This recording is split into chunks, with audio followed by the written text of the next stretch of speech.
मेरे फादर एक बहुत ही ट्रू जेन्युइन इंसान रहे हैं। उन्होंने हमें एज अ डॉटर उन्होंने मुझे हमेशा ये टीच किया है कि हमें एक सच्चाई की रास्ते पे चलना चाहिए।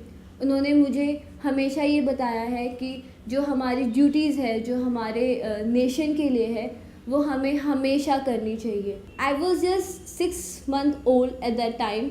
जिस टाइम पे मेरे फादर ने ये फ़ाइट स्टार्ट की थी, मैं बहुत ज़्यादा छोटी थी उस टाइम पर। It really breaks me what my family went through, all the pain and everything. मेरा सारा childhood like I am 21 today, but मैंने अपनी पूरी 21 ईयर की लाइफ अपने डैड के बिना काटी है।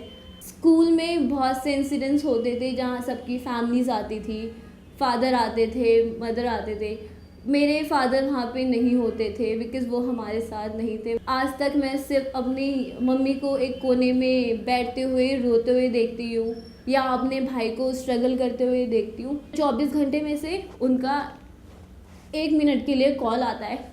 वो 1 मिनट बहुत मैटर करता है हमारे लिए, क्योंकि उस 1 मिनट में हम अपने डैड की आवाज़ सुन सकते हैं।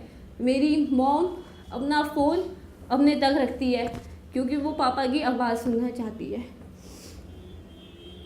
बहुत सफ़र किया कर रहे हैं।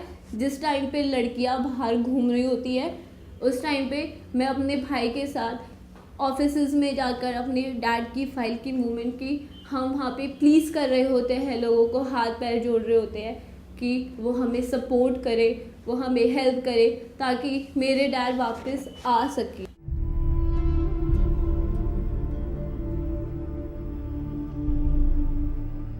मेरा नाम उत्सव है और मैं अपने फादर के बारे में बात करने आया हूँ जिनका नाम हरी सिंह है।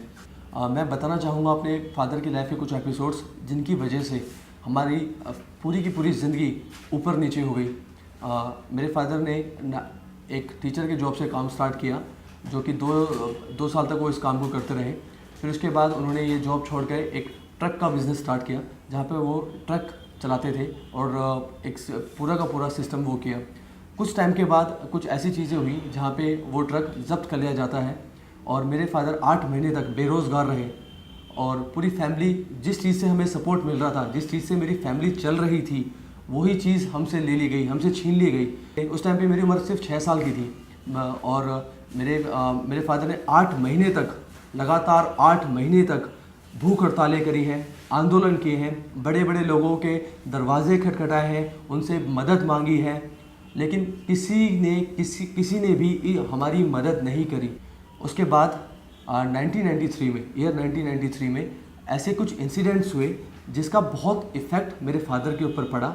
मेरे फादर जिनसे उनकी आत्मा को बहुत ठेस पहुंची, जिनमें से एक मुद्दा था बाबरी मस्जिद और अयोध्या वाला मुद्दा। उसके बाद बॉम्बे में जो ब्लास्ट हुए, उसके बाद जो घोटाले हुए हमारे देश में, उससे उनको ये लगा कि हमारे देश में हो क्या रहा है, जो कि आज भी हो रहा है, हमारे देश में चल क्या रहा है। तो उन्होंने सोचा कि मैं इस चीज़ के बारे में अपनी आवाज़ उठाऊंगा। 1993 में मेरे फादर प्लेन में गए, प्लेन में बैठे, उन्होंने मेरी मदर के जेवर बेच कर टिकट का इंतज़ाम किया क्योंकि हमारे पास पैसे नहीं थे। और ये बहुत शर्मिंदा करने वाली बात है, लेकिन उनके पूरे इंसिडेंट को जहाँ पे उन्होंने अपना रोष जताया सरकार के ख़िलाफ़, उस पूरे इंसिडेंट को एक हाईजैक का नाम दे दिया गया। मेरे फादर को पोर्ट्रेट कर दिया गया हाईजैकर। क्या मैं आपसे पूछना चाहूँगा कि एक आम आदमी जिसके पास हथियार ही नहीं है, क्या वो हाईजैक कर सकता है? और क्या सच में उसको हाईजैकर बोलना चाहिए जो देश के बारे में बात कर रहा है? उन्होंने सरेंडर किया अमृतसर में, उन्होंने अपनी चीज़ें बताई। वो जब विमान से उतरे तो उनके हाथ में झंडा था जिसके ऊपर लिखा था पीस, जस्टिस एंड लॉयल्टी। अब मेरी सिर्फ एक छोटी सी रिक्वेस्ट है कि अब जैसे हमारे दिल्ली के नए सीएम आए हैं, मैं चाहता हूं कि वो इस फाइल को देखें, इस फाइल को पढ़ें, इस फाइल के बारे में जानें कि ये फाइल है क्या, ये हरी सिंह है क्या।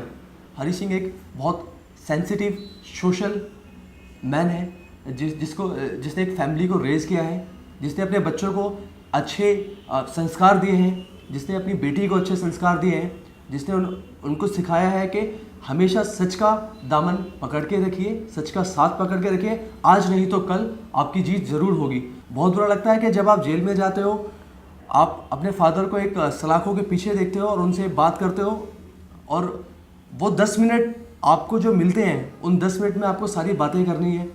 उन 10 मिनट में आपको उनको ये भी बताना है कि बाहर सब कुछ ठीक है, और उन्हीं 10 मिनट में आपको ये देखना है कि वो ठीक है या नहीं है। जैसे आपको अपने फादर की ज़रूरत है, वैसे मेरे को भी मेरे फादर की ज़रूरत है, मेरी सिस्टर को भी मेरे फादर की ज़रूरत है, हमारी फैमिली को मेरे फादर की ज़रूरत है। मैं आप सब लोगों से रिक्वेस्ट करना चाहूँगा कि प्लीज़ आप हमें सपोर्ट कीजिए। मेरे फादर की लड़ाई उन्होंने अकेले नहीं लड़ी थी, हम सब ने आप सोचा कि हमें न्याय मिलेगा, लेकिन आज तक वो न्याय नहीं मिला है। मैं सिर्फ वो न्याय चाहता हूँ अपनी फैमिली के लिए, अपनी सिस्टर के लिए, एक पिता को अपने बच्चों से मिलाने के लिए। सिर्फ मेरी छोटी सी यही एक रिक्वेस्ट है और यही एक गुहार है। तो प्लीज़ आप सभी से हाथ जोड़ के मेरा एक छोटा सा रिक्वेस्ट है कि प्लीज़ एक फैमिली को फैमिली कर दीजिए।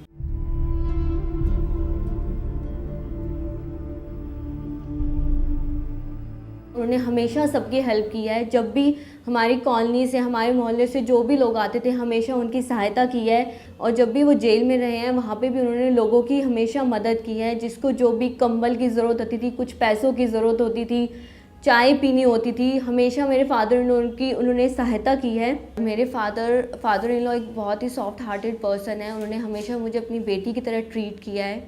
और when I was 17 years old, I lost my father, और उसकी जगह पर मैंने अपने फादर इन लॉ को देखा है। उन्होंने हमेशा मुझे अपनी बेटी माना है और कभी भी मुझे अपने फादर की कमी महसूस नहीं होने दी है। और मैं खुद भी उस चीज़ को सरवाइव कर रही थी। एक तरफ निधि रो रही थी, एक तरफ उत्सव रो रहे थे, एक तरफ मम्मा रो रही थी। मुझे खुद को नहीं समझ आ रहा था कि मैं इस सिचुएशन में जाके क्या करूं, और मैं खुद ज़्यादा टूट चुकी थी उस टाइम पे।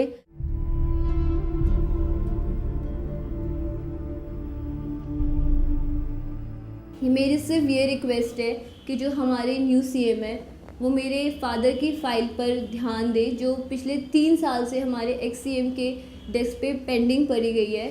और जो हमारे प्रेसिडेंट है, वो मेरे फादर की फ़ाइल को गो थ्रू करे, वो हर इंटेंशन जानने की कोशिश करे कि वो उन्होंने क्यों किया था। सिर्फ इतनी सी रिक्वेस्ट है, जो बन सकता है, जो भी चीज़ मेरे फादर के जस्टिस में है, हमें वो जस्टिस दिया जाए, मेरे फादर की सज़ा माफ़ की जाए। बिकॉज़ वो ऑलरेडी 7 ईयर्स एक सिर्फ गलत स्टेप के लिए भुगत चुके हैं। So it's a really huge request to go through that file and make us help so that we can get our father back and my mother can get her husband back.